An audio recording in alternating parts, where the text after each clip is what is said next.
Follow the cat. Follow the cat. Where's the cat? Where's the cat? Amelie.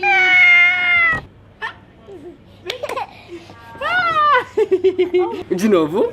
De novo. Yeah! So we are now leaving church now. We are going to get dinner, like a little snack or something. How far are you? Oh, your mom is looking for you. Hi, Mom. I guess it's not very responsible of me to take a 10-year-old child to McDonald's at 10:09 p.m., is it? I'm not that irresponsible. We're having water instead of any sugar drink, right? Yeah.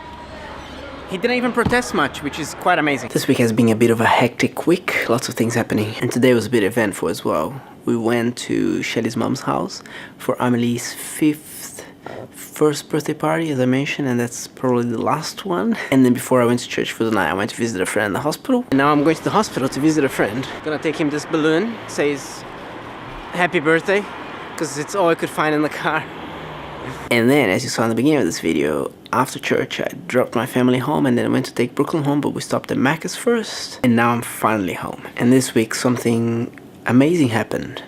My daughter turned 1. I have a 1-year-old. Wow. Everything just goes so fast. It feels like it was yesterday that she was born. And I asked the nurses if I could touch her. And they were like, of course, she's yours. And that's the moment that it hit me. Yes, she's mine.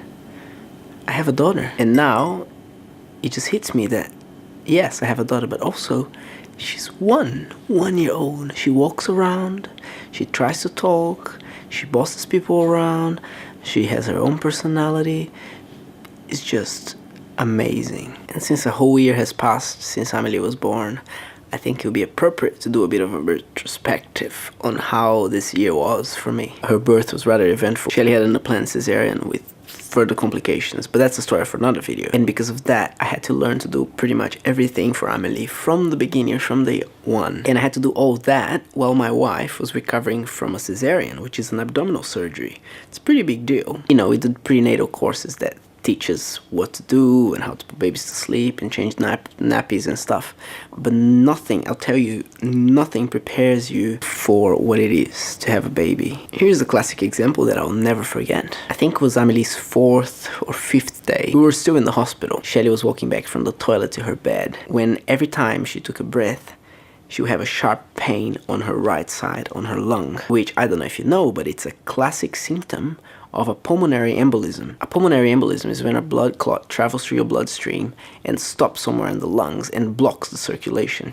It's a pretty big deal. You can have a whole side of a lung collapse because of that. You can have a part of it collapse. It's just, it has so many complications that the moment I saw it in my brain, I'm like, oh no,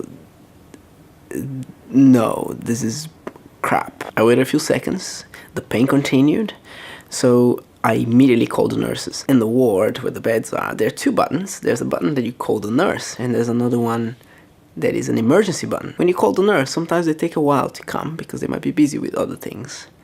And that was not something that we could wait for. So I didn't even think twice. I went straight into the emergency button. So the nurse rushes in and sees what's happening. So she calls more nurses and doctors. I don't know, to me, it all happened so quickly. They all rushed in to see what was going on, gave her painkillers, injected painkillers on her because she was in so much pain. And while all that was happening, we had a baby. They don't have a on and off button. You can't pause them. No, they're there. They need to be looked after. So while all this madness was happening, I had to keep calm. Even though in my mind, I was freaking out because I thought, this is bad. This is really, really bad. I couldn't show that externally. I had to be very calm. Just be reassuring to Shelly because she was freaking out more than me. And while the doctors were coming in and all this madness was happening, Amelie decided to poop. Not just a little bit, a lot. In fact, so much that her nappy couldn't fit everything. Just try to picture this. All this movement of doctors trying to check in and measure this and get whatever they were doing. And I had to quickly change her nappy, clean, change her clothes. She was on a cot, like a portable cot. I had to change the lining of it because there was poo everywhere. No prenatal class prepares you for such situation. I had to learn it really quickly on the job as all this was happening. And I think I did pretty well because she was cleaning like 5 minutes maybe. Honestly, I don't remember all the times, they'd be blurry. The good news is that it wasn't a pulmonary embolism. It just looked a lot like it was one. But they still had to find out what it was. So they brought a portable x-ray into the room to take an x-ray of her lungs. They couldn't find anything. And then they had to take her to the imaging center at the hospital. Look, this was not during the day, by the way. This was like at midnight or 1 in the morning. I don't know. It was really late. So not much longer after the x-ray, they took her to the imaging center at the hospital to do a CT scan or MRI. I don't know, further tests. And the photo that you see here is of me and Amelie following Shelly to the test. Because, I wanted to know what was happening. I was freaking out. I didn't look like it, but it was a really scary moment. And by the way, 5-10 minutes after I changed her nappy, she went to sleep. So somehow, while everything was happening, I managed to put her to sleep. This is only one of the things that happened in the 3 weeks after she was born. There's a lot that happened, and I will make a birth story video when I'm gonna talk about everything. I think it's important that I do just for myself, really. And everything that came after that was actually easier. Not like super easy. In comparison, the rest of the year was not as crazy as that. Not saying that it's easy though. It's certainly not. There are seasons when she doesn't want to sleep. There are seasons when she wants to sleep with her whole hand in your mouth.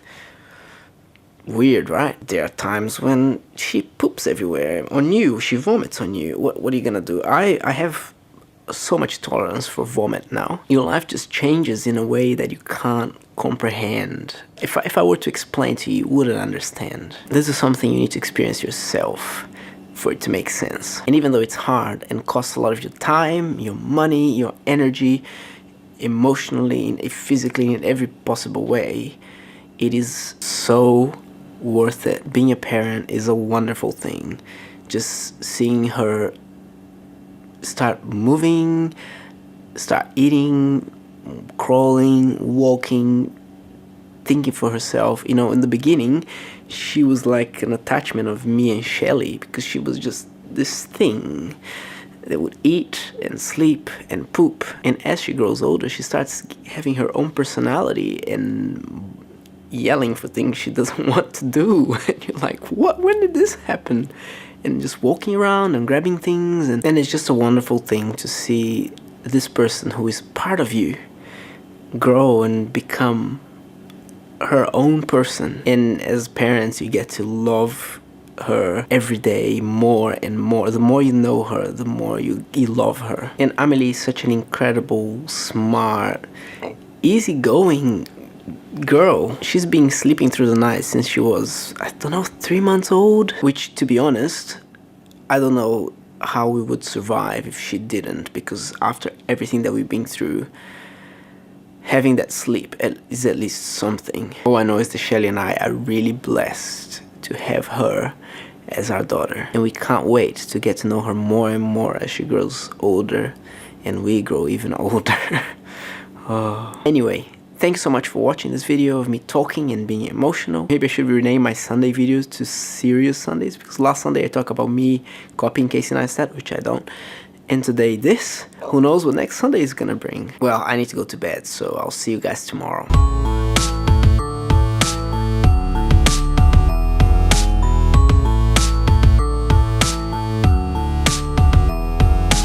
Hey guys, it's Brooklyn here, and I've just stolen Carlos's camera. I'm gonna do some water flips.